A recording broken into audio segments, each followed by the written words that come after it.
guys, and welcome back to my channel. So today is the first day of November, which means that it is time for me to tell you what I plan to read this month. Let's start off with the one book that is carried over from October. In October, I started The Diviners by Libba Bray. I got about 25% of the way through it. So this month I really wanted to finish this book. I had started it because I felt that I wanted a spooky, mysterious, eerie kind of read for the last part of October because we had some very eerie, dreary weather here. So this fit that theme perfectly. I don't feel like I'm actually into the meat of the story yet, so it hasn't completely gripped me, but I do really want to finish this one this month.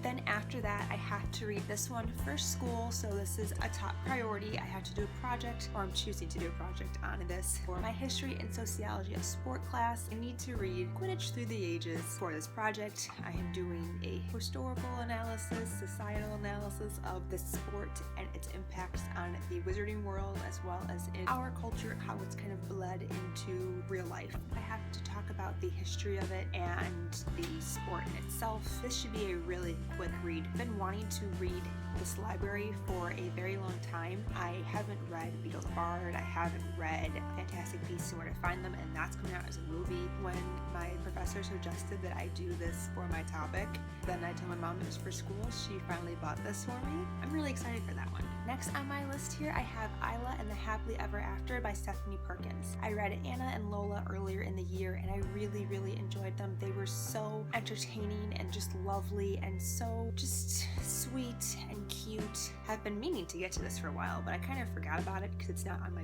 bookshelf, it's in my bedroom. So far, Anna is my favorite, and I've heard a lot of people don't necessarily like this one so much, so I'm kind of nervous about reading it. But on the other flip side, I've heard that some people think this is the most realistic of the three stories because it actually follows the couple's relationship rather than the build-up and the tension of them getting together. It's not just, the cute falling in love story, which I do really like, which is why Anna is my favorite so far. I'm so intrigued to see how she's going to weave all the characters' lives together, how they're all going to come full circle. I'm really excited to pick this up. Plus these covers, they're gorgeous. Also on my list, this one came out last month. I was really excited to pick it up last month, and then I kind of didn't. I don't know why. I don't know if I wasn't in the mood for it. I have this new thing I've noticed where I'm kind of afraid to continue series because I'm afraid that I'm not going to like them. What if I don't like it as much as I like it right now? It's stupid, but it's why I haven't finished the Vampire Academy series. It's why I haven't read Queen of Shadows yet. It's why I haven't read this book yet. It's why I haven't read Isla yet. I'm so afraid that I'm not going to like the series anymore once I read the next book that I'm kind of afraid to read the next book. If anyone else has this very strange issue, let me know because I would love to know that I'm not the only person. This one I was super excited for. It was one of my most anticipated books of the fall. Ice Like Fire by Sara Raasch. I also love the cover of this one too. It's so pretty. And this one follows this girl named Marissa, and she is one of the last remaining survivors of the Winter Kingdom. The Winter Kingdom had fallen before the start of the first novel. This is the second. There are 4 kingdoms, each denotes a season, their political struggles, their Winter Kingdom struggles, and it's so good. I loved Snow Like Ashes so much. I need to read it. My mom already did, and she said it was great. I'm just afraid it's gonna have second book syndrome.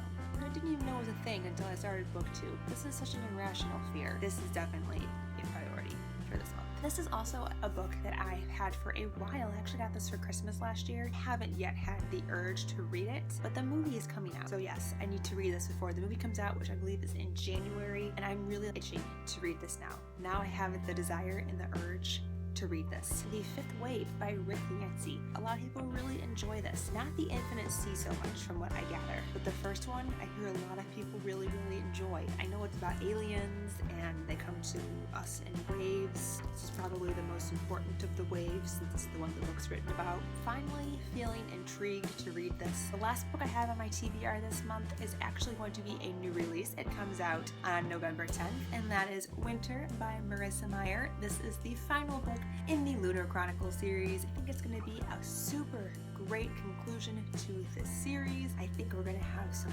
crazy stuff happen. Shit's going to hit the fan. I hope it's going to be a really good book. I've heard it's a really big book. Hopefully that means we have lots of time for resolution. A nice climactic explosion with a good solid resolution. That's actually the last book I am anticipating for the year. It's the last big release that I'm excited for until 2016.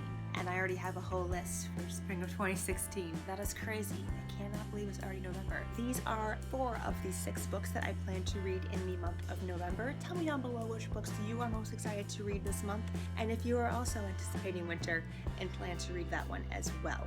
Thank you guys so much for watching. As always, I really do appreciate it. And until next time, I will talk to you very soon. Bye!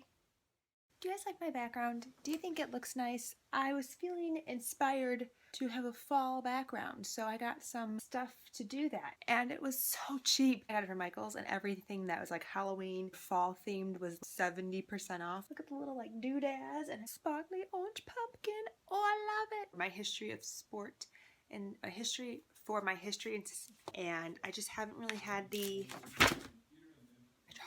I almost ripped the book jacket. It's like 75 degrees and it's November 1st. I live in northern Illinois. This is completely unusual for us. That's just Midwestern spring and fall for you.